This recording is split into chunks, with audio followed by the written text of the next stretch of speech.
Baik, mohon izin. Assalamualaikum warahmatullahi wabarakatuh. Kami dari kelompok 3 akan mempresentasikan tentang kecerdasan dalam pengelolaan bahasa alami atau natural language processing. Di sini saya akan memperkenalkan diri. Nama saya Malika Febrianti Wibowo. Nama saya Muhammad Fahri. Nama saya Nisa Ashmutaza. Nama saya Nur Aik Basir.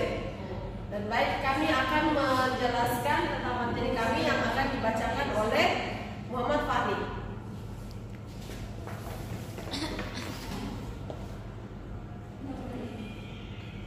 Oke, baik. Di sini saya akan menjelaskan sejarah NLP.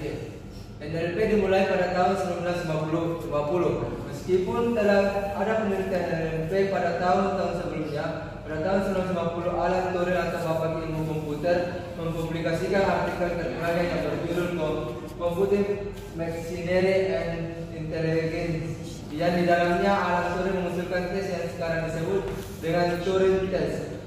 Turing Test adalah sebuah tes yang mengukur kemampuan mesin atau dalam hal ini program komputer untuk menunjukkan perilaku cerdas.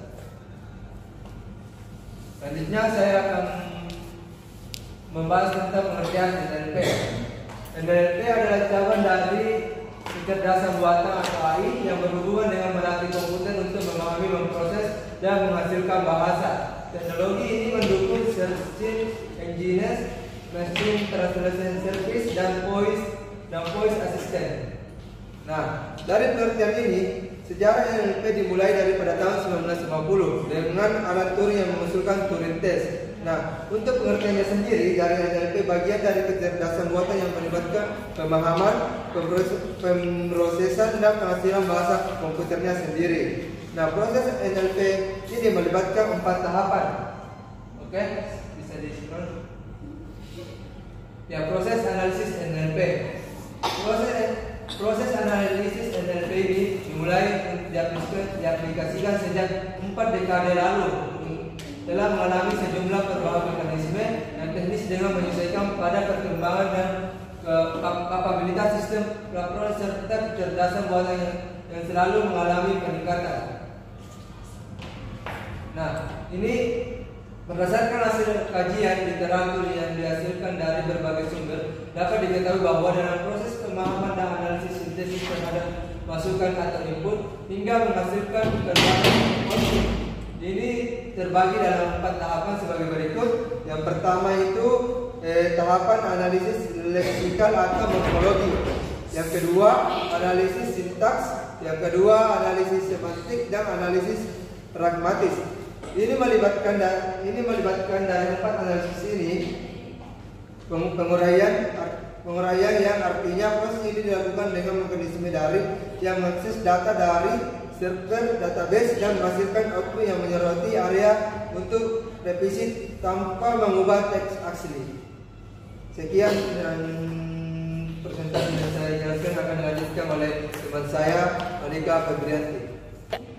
Baik, di sini saya akan melanjutkan tentang pentingnya pengembangan perangkat AI untuk pengenalan suara dan bahasa alami. Yang pertama itu interaksi manusia mesin yang lebih alami. Pengembangan perangkat AI untuk pengenalan suara dan bahasa alami adalah langkah penting menuju antarmuka manusia mesin yang lebih alami. Hal ini memungkinkan pengguna berinteraksi dengan perangkat komputer sistem tanpa harus menguasai antarmuka khusus atau perintah tertentu. Hal ini dapat membuka pintu untuk pengguna teknologi, termasuk untuk mereka yang mungkin tidak mahir dalam penggunaan perangkat digital.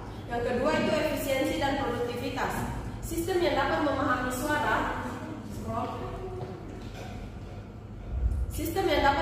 suara dan bahasa manusia dapat meningkatkan efisien dan produktivitas dalam berbagai sektor. Misalnya dalam bisnis, penggunaan chatbot untuk merespon pertanyaan pelanggan dapat menghemat waktu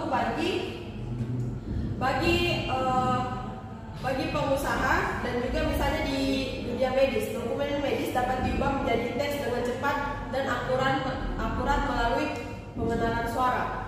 Yang ketiga, inovasi produk dan layanan. Perangkat AI untuk pengenalan suara dan bahasa alami membuka peluang inovasi baru dalam produk layanan. Ini mencakup pengembangan asisten virtual yang lebih canggih.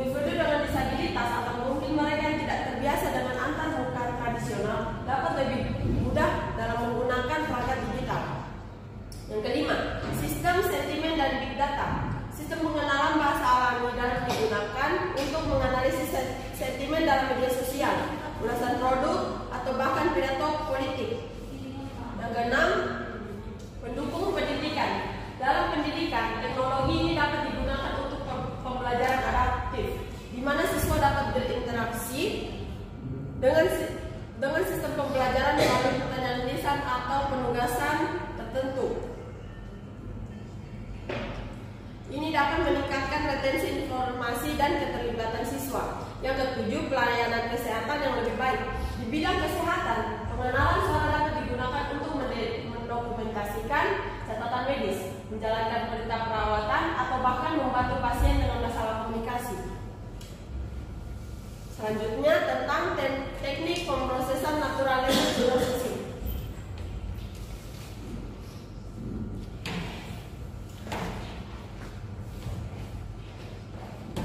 A. Peringkasan teks dan paraphrasing.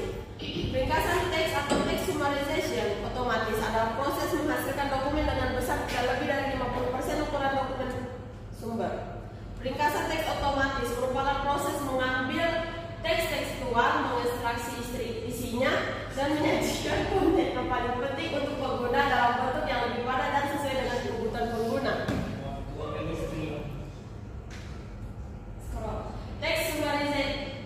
Text summarization seringkali menghasilkan hasil ringkasan dan redundan karena adanya kata-kata bermakna ganda. Word sense disambiguation adalah suatu proses untuk mengidentifikasi makna kata yang digunakan dalam kalimat tertentu. Ketika kata memiliki sejumlah makna yang berbeda, word sense disambiguation adalah suatu proses mengidentifikasi makna kata yang digunakan dalam kalimat tertentu ketika kata memiliki sejumlah makna yang berbeda. Ada beberapa pendekatan untuk menghilangkan ambiguitas makna dalam kata kalimat berbahasa Inggris, yaitu supervised learning and unsupervised. Yang B, tanya jawab atau question and answer. Menjawab pertanyaan adalah disiplin ilmu komputer dalam bidang pencarian informasi dan pemrosesan bahasa alami yang berkaitan dengan membangun sistem yang secara otomatis menjawab pertanyaan yang diajukan oleh manusia dalam bahasa alami. Implementasi aplikasi menjawab pertanyaan otomatis, biasanya program komputer, dapat menyusun jawabannya dengan menanyakan basis data pengetahuan atau informasi yang terstruktur. Biasanya basis pengetahuan lebih umum. Sistem penjawab pertanyaan dapat menarik jawaban dari kumpulan dokumen bahasa alami yang tidak terstruktur. Evaluasi ejaan dan grammar. Penerapan NLP dalam evaluasi ejaan dan grammar dapat membantu siswa untuk dapat membaca dan menulis dengan lebih baik. Siswa yang sedang belajar untuk menulis esai akan mendapat feedback dari aplikasi NLP base, terutama terkait grammar, ejaan, dan juga rekomendasi agar esai yang ditulis bisa lebih baik. NLP juga dapat menilai esai tentang tata bahasa, struktur semantik, dan penalaran yang merupakan penghemat waktu yang sangat besar bagi pendidik. Untuk masa depan NLP akan dibacakan oleh teman saya, Nuraini Basir. Di sini saya akan melanjutkan materi mengenai masa depan NLP. Yang pertama itu, pemrosesan bahasa alami yang dapat dibaca manusia adalah masalah AI terbesar. Itu semua hampir sama dengan memecahkan masalah utama kecerdasan buatan dan membuat komputer secerdas manusia. Yang kedua, komputer atau mesin masa depan dengan bantuan NLP akan dapat belajar dari informasi online dan menerapkannya di dunia nyata. Yang ketiga, perangkat bahasa alami atau NLP menjadi lebih efektif. Dan yang terakhir, komputer akan menjadi lebih mampu menerima dan memberikan informasi atau data yang berbeda dari banyak akal. Selanjutnya, keuntungan dari NLP. Pengguna dapat mengajukan pertanyaan tentang subjek apapun dan mendapatkan tanggapan langsung dalam hitungan detik. Sistem NLP memberikan jawaban atas pertanyaan dalam bahasa alami. Sistem NLP menawarkan jawaban yang tepat untuk pertanyaan, tidak ada informasi yang tidak perlu atau tidak diinginkan. Akurasi jawaban meningkat dengan jumlah informasi relevan yang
lain. Yang keempat ada penerjemah. Contoh yang paling sederhana yaitu Google Translate. Alat ini bisa bekerja secara optimal, salah satunya berkat NLP. Teknologi ini bertugas untuk memahami frasa atau kalimat yang kamu tuliskan, kemudian menerjemahkannya sesuai permintaan. Bahkan, Google ini sudah menghancurkan imagen di mana mampu menerjemah teks menjadi gambar. Yang selanjutnya ada chatbot. Sesempurna apapun suatu perusahaan, pasti tidak luput dari kesalahan yang bisa memicu keluhan. Maka dari itu, perusahaan perlu menyediakan media untuk menampung keluhan maupun masukan dari para pelanggan. Sayangnya, komplain atau keluhan ini bisa masuk tanpa melihat waktu. Untuk mengatasinya, kamu bisa menggunakan chatbot yang akan otomatis membalas pesan masuk secara otomatis. Chatbot sendiri merupakan program berbasis